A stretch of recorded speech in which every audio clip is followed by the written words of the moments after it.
कथा का आरंभ त्रेता युग के उस कालखंड से होता है जब संपूर्ण ब्रह्मांड विशेषकर पृथ्वी और स्वर्ग लंकापति रावण के अभूतपूर्व अत्याचारों और अहंकार से त्रस्त था। रावण एक महान पंडित और परम शिव भक्त होने के बावजूद अपने 10 सिरों और 20 भुजाओं के बल पर देवताओं, ऋषियों और मनुष्यों को आतंकित कर रहा था। रावण ने अपने जीवन में ब्रह्मा जी की कठोर तपस्या की थी, जिसके परिणाम स्वरूप उसे यह वरदान मिला था कि वह देवताओं, यक्षों, दानवों और राक्षसों द्वारा मारा नहीं जा सकेगा। वरदान मांगते समय रावण ने मनुष्य और वानर जाति को तुच्छ समझकर उन्हें मृत्यु के कारणों की सूची में शामिल नहीं किया था। यही वरदान उसके अहंकार का मूल कारण बना। वरदान की शक्ति प्राप्त करके रावण ने तीनों लोकों में अपनी सत्ता स्थापित कर ली। उसने यमलोक के स्वामी यमराज को पराजित किया, कुबेर की नगरी अलकापुरी को लूटा और इंद्रलोक पर भी आक्रमण करके इंद्र को बंदी बना लिया। देवलोक के सभी प्रमुख देव वायु, अग्नि, वरुण उसके दास बन गए। ऋषिमुनियों के लिए तो पृथ्वी पर रहना दूभर हो गया था। रावण के क्रूर अनुचर जैसे मारीच, सुबाहु, खरदूषण निर्भीकता से ऋषियों के आश्रमों को अपवित्र करते थे, उनके यज्ञों को भंग करते थे और उन्हें मार डालते थे। धर्म और सत्य का पालन करना एक अपराध बन गया था। समस्त देव, गंधर्व और ऋषि इस अभेद्य दैत्य के अत्याचारों से मुक्ति पाने का कोई मार्ग न देखकर अत्यंत विचलित थे। उन्हें ज्ञात था कि रावण की मृत्यु केवल एक ही शर्त पर संभव है, यदि कोई ऐसा प्राणी उसे मारे जो उसके वरदान की सीमा से बाहर हो, यानी मनुष्य।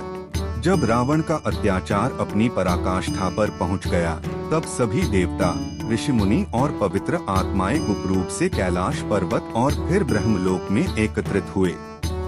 उनके नेतृत्व में देवों के देव ब्रह्मा जी स्वयं थे। सभी ने मिलकर रावण के वध के लिए परमपिता परमेश्वर भगवान विष्णु से प्रार्थना करने का निर्णय लिया।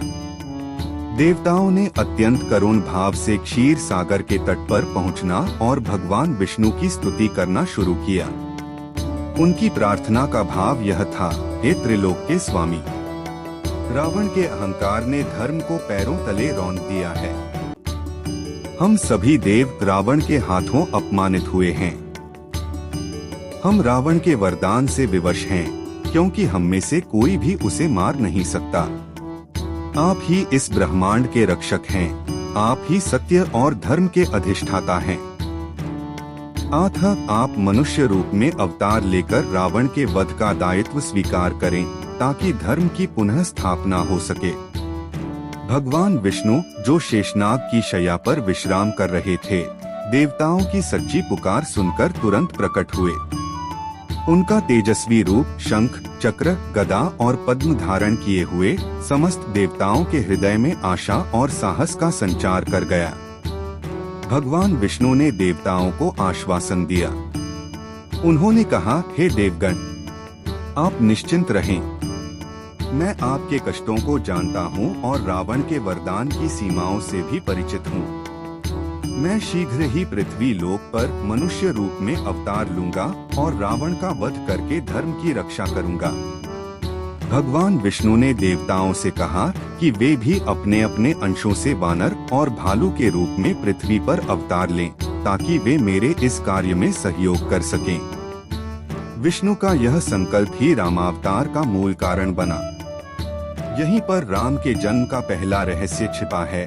राम का जन्म केवल एक राजा के पुत्र के रूप में नहीं, बल्कि रावण जैसे अभेद्य शत्रु को परास्त करने के लिए ब्रह्मा के वरदान की सीमा को पार करते हुए मनुष्य रूप में लिया गया एक दैवीय कूटनीतिक अवतार था। जब स्वर्ग में यह दिव्य योजना बन रही थी, उसी समय पृथ्वी पर सरयू नदी के तट पर बसी अयोध्या नगरी में रघुकुल के चक्रवर्ती सम्राट महाराज दशरथ राज कर रहे थे। दशरथ एक महान, धर्मनिष्ठ, पराक्रमी और यशस्वी राजा थे। उनका राज्य धनधान्य, न्याय और समृद्धि से परिपूर्ण था। उनकी प्रजा उन्हें अपने पिता के समान मानती थी। वे तीनों लोकों में अपनी कीर्ति के लिए विख्यात थे। परंतु इस अपार सुख और समृद्धि के बीच भी दशरथ के हृदय में एक गहरा दुख था। उन्हें कोई पुत्र नहीं था। उनकी 3 पत्नियां थीं, कौशल्या, सुमित्रा और कैकेयी। तीनों ही रूप, गुण और प्रेम में अद्वितीय थीं, पर किसी से भी उन्हें वंश चलाने वाला पुत्र प्राप्त नहीं हुआ था। महाराज दशरथ की वृद्धावस्था आ गई थी और उन्हें यह चिंता सताती थी कि उनके बाद रघुकुल का वंश कौन आगे बढ़ाएगा और उन्हें पुत्र नामक ऋण से कौन मुक्ति दिलाएगा। पुत्र शोक के कारण वे प्रायः उदास रहते थे। एक दिन दशरथ ने अपने सबसे प्रिय गुरु परम ज्ञानी महर्षि वशिष्ठ के समक्ष अपना दुख व्यक्त किया। उन्होंने कहा, गुरुदेव, मेरा सब कुछ है, पर मैं पुत्रहीन होने के कारण अत्यंत दुखी हूँ। यदि मुझे संतान प्राप्त नहीं हुई तो मेरा जीवन व्यर्थ है। महर्षि वशिष्ठ ने अपनी दिव्य दृष्टि से सब कुछ देखा। उन्हें ज्ञात हो गया कि भगवान विष्णु ने दशरथ के घर अवतार लेने का संकल्प लिया है। वशिष्ठ ने दशरथ को ढांढस बंधाया और कहा, राजन, आप चिंता न करें, आपका यह दुख शीघ्र ही दूर होगा। आपकी कुंडली में 4 तेजस्वी पुत्रों का योग है। आपको अपने वंश और धर्म की रक्षा के लिए एक महान यज्ञ करना होगा, जिसका नाम है पुत्र कामेष्टि यज्ञ। महर्षि वशिष्ठ के निर्देश पर महाराज दशरथ ने पुत्र कामेष्टि यज्ञ की विस्तृत तैयारी शुरू कर दी। इस यज्ञ को सफलतापूर्वक संपन्न करने का दायित्व एक विशेष ऋषि को सौंपना था, जिनके तप की शक्ति असाधारण थी। यह विशेष ऋषि थे महर्षि ऋष्यशृंग। ऋष्यशृंग के संबंध में एक कथा प्रचलित थी कि उनके माथे पर एक मृगशृंग हिरण का सींग था और उनका जन्म एक तपस्वी की पुत्री के गर्भ से हुआ था। उनके तप का प्रभाव इतना था कि जहाँ वे कदम रखते थे वहाँ सूखा समाप्त हो जाता था और वर्षा होने लगती थी। दशरथ ने अपने मंत्री सुमंत्र और अन्य प्रमुख जनों को भेजकर ऋष्यशृंग को आदर पूर्वक अयोध्या लाने का प्रबंध किया। ऋष्यशृंग ने दशरथ का निमंत्रण स्वीकार किया। अयोध्या में ऋष्यशृंग के आगमन से वातावरण शुद्ध और पवित्र हो गया। यज्ञ की वेदी सजाई गई। सभी ऋषि मुनियों और प्रमुख राजाओं को आमंत्रित किया गया। महर्षि ऋष्यशृंग ने पुत्र कामेष्टि यज्ञ का विधि पूर्वक आरंभ किया। उन्होंने कठोर तप, शुद्ध मंत्रों और अटूट भक्ति के साथ आहुतियां देना शुरू किया। इस यज्ञ की अग्नि इतनी तेजस्वी थी कि उसकी लपटें सीधे स्वर्गलोक तक पहुंच गईं। यह पुत्र कामेष्टि यज्ञ ही राम के जन्म का दूसरा रहस्य है। भगवान विष्णु ने पृथ्वी पर अवतार लेने का संकल्प तो लिया था, पर उन्हें अयोध्या के माध्यम से ही आना था। यह यज्ञ दशरथ के घर दिव्य शक्ति को आकर्षित करने का एक अद्वितीय माध्यम बना। दशरथ की भक्ति और ऋष्यशृंग के तप ने विष्णु को अपने संकल्प को साकार करने का मार्ग प्रदान किया। जब यज्ञ अपने चरम पर पहुंचा और महर्षि ऋष्यशृंग ने पूर्ण आहुति देने की तैयारी की, तभी यज्ञ की अग्नि से एक अत्यंत अद्भुत और तेजस्वी पुरुष प्रकट हुए। वह पुरुष साक्षात यज्ञ पुरुष के रूप में थे। उनका शरीर विशालकाय, उनका तेज सूर्य के समान और उनके वस्त्र श्वेत तथा स्वर्णिम थे। उनके हाथ में एक स्वर्ण पात्र था जो दिव्य पायस खीर से भरा हुआ था। यज्ञ पुरुष ने महाराज दशरथ को संबोधित किया, हे राजन दशरथ, यह परम पावन पायस भगवान विष्णु का प्रसाद है। तुम्हारे पुत्रों की इच्छा पूर्ण करने के लिए, देवताओं के कष्ट दूर करने के लिए और रावण का वध करने के लिए यह दिव्य औषध तुम्हें प्रदान की जाती है। तुम अपनी पत्नियों को यह पायस ग्रहण कराओ। तुम्हें शीघ्र ही 4 तेजस्वी पुत्रों की प्राप्ति होगी जो विष्णु के अंश होंगे। यह कहकर यज्ञ पुरुष अंतर्ध्यान हो गए। दशरथ की प्रसन्नता की कोई सीमा न रही। उनके वर्षों का दुख, शोक और चिंता एक क्षण में समाप्त हो गई। उन्होंने उस दिव्य स्वर्ण पात्र को श्रद्धापूर्वक ग्रहण किया और हाथ जोड़कर ऋष्यशृंग तथा वशिष्ठ को प्रणाम किया।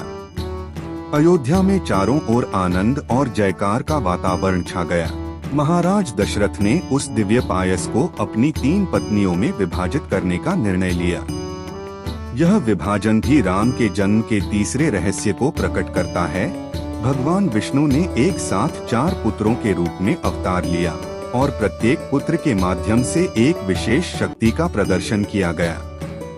दशरथ ने पायस का विभाजन इस प्रकार किया। दशरथ ने पायस का आधा भाग कौशल्या को दिया। यह सबसे बड़ा अंश था क्योंकि कौशल्या धर्म और ज्येष्ठता की प्रतीक थी। दशरथ ने बचे हुए आधे भाग का आधा भाग कैकेयी को दिया। कैकेयी प्रेम और बल की प्रतीक थी। अब दशरथ के पास कुल पायस का चौथाई भाग बचा था। दशरथ ने इस बचे हुए भाग को सुमित्रा को देने के बजाय पहले कौशल्या को कुछ और हिस्सा देने का विचार किया, फिर कैकेयी को। दशरथ ने अपने हाथों से कौशल्या और कैकेयी को उनके हिस्से का पायस खिलाया। इसके बाद उन्होंने कौशल्या और कैकेयी से कहा कि वे अपने अपने हिस्से में से कुछ भाग सुमित्रा को भी प्रदान करें। कौशल्या ने अपने भाग में से कुछ अंश सुमित्रा को दिया। कैकेयी ने भी अपने भाग में से कुछ अंश सुमित्रा को दिया। इस प्रकार सुमित्रा को कौशल्या और कैकेयी दोनों के हिस्सों से अंश प्राप्त हुआ, जिसके परिणाम स्वरूप उन्हें 2 पुत्र प्राप्त हुए। पायस के विभाजन का रहस्य। कौशल्या इन्हें विष्णु का पूर्ण अंश प्राप्त हुआ, जिससे स्वयं राम विष्णु के पूर्ण अवतार का जन्म हुआ। कैकेयी इन्हें विष्णु का एक शक्तिशाली अंश प्राप्त हुआ, जिससे भरत धर्म और त्याग के प्रतीक का जन्म हुआ। सुमित्रा इन्हें विष्णु के 2 सूक्ष्म अंश प्राप्त हुए, जिससे लक्ष्मण राम की सेवा और क्रोध के प्रतीक शेषनाग का अवतार और शत्रुघ्न भरत की सेवा और बल के प्रतीक सुदर्शन चक्र का अंश का जन्म हुआ। यह विभाजन ही सिद्ध करता है कि राम का जन्म केवल एक संतान प्राप्ति का सुख नहीं था, बल्कि रावण को पराजित करने के लिए आवश्यक विभिन्न शक्तियों का एक साथ अवतरण था।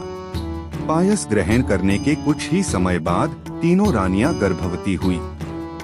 अयोध्या में हर ओर मंगल और उत्सव का वातावरण छा गया। चैत्र मास की शुक्ल पक्ष की नवमी तिथि को अभिजीत मुहूर्त में कर्क लग्न और पुनर्वसु नक्षत्र में जब सूर्य सहित 5 ग्रह उच्च थे, तब माता कौशल्या ने राम को जन्म दिया। राम के जन्म के समय संपूर्ण ब्रह्मांड में शांति छा गई। देवों ने पुष्प वर्षा की और अयोध्या में आनंद का सागर उमड़ पड़ा। इसके तुरंत बाद कैकेयी ने भरत को जन्म दिया। सुमित्रा ने लक्ष्मण और शत्रुघ्न को जन्म दिया। इस प्रकार महाराज दशरथ को 4 तेजस्वी पुत्रों की प्राप्ति हुई। राम के जन्म का चौथा रहस्य उनके अवतरण के उद्देश्य को स्पष्ट करता है। राम साक्षात धर्म, मर्यादा और विष्णु के पूर्ण अंश। इनका उद्देश्य रावण का वध करके धर्म की स्थापना करना था। लक्ष्मण शेषनाग के अंश, जो सदैव राम की सेवा में समर्पित रहे। शेषनाग ने नारायण के आसन का कार्य किया, तो लक्ष्मण ने राम के सेवक का। भरत राम की आज्ञा और त्याग के प्रतीक। शत्रुघ्न काल के अंश और लक्ष्मण के सहायक। इन चारों पुत्रों के जन्म से केवल दशरथ का वंश ही आगे नहीं बढ़ा, बल्कि देवताओं का संकट भी दूर हो गया। अयोध्या में रामराज्य की शुरुआत हुई और रावण के विनाश की नींव रखी गई।